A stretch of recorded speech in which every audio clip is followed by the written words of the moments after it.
Bigas, inuming tubig at mga gamot. Ilan lang yan sa mga dapat laman ng inyong mga survival kit.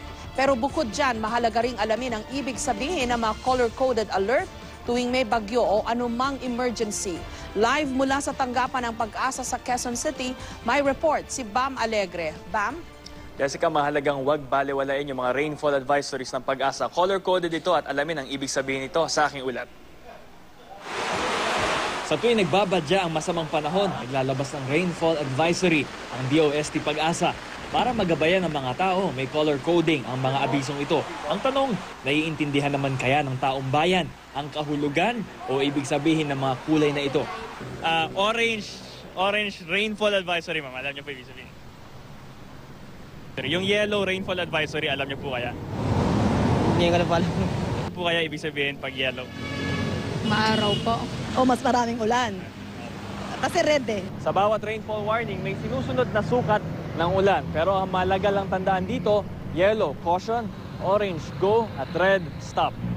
Yellow yon. So, ibig sabihin, dapat maging aware tayo na may mga pag-ulan at posibleng magkaroon ng mga pagbaha. And then we issue the orange, maaaring may mga lugar na, maraming lugar na ang pwedeng nababaha.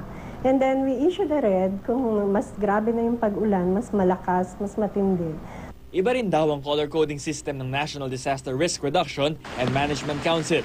Kapag blue alert, ibig sabihin, naka-standby ang lahat ng mga apektadong ahensya sa isang kalamidad o emergency. Kapag red alert, kailangan naka-alerto na lahat.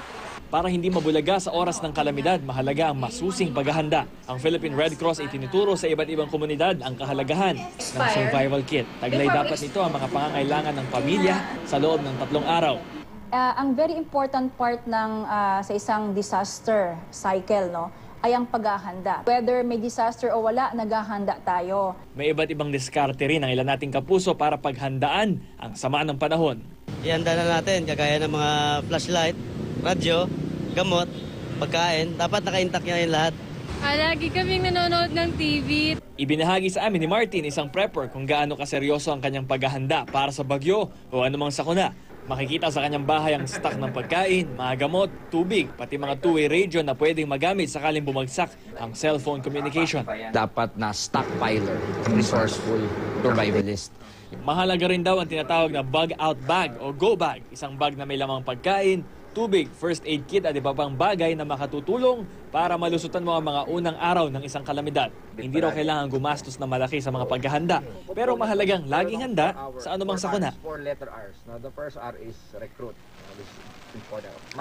Jessica, mahalaga na I am ready sa anumang sakuna. Paghahanda is very important. Jess? Aming salamat sa iyo, Bam Alegre. Ingat po tayong lahat dahil meron pong parating dito sa Metro Manila na malakas na bagyo. At ganun din po sa mga kababayan natin sa mga probinsyang dadaanan ng bagyong Gloria. Ingat, ingat at ingat po.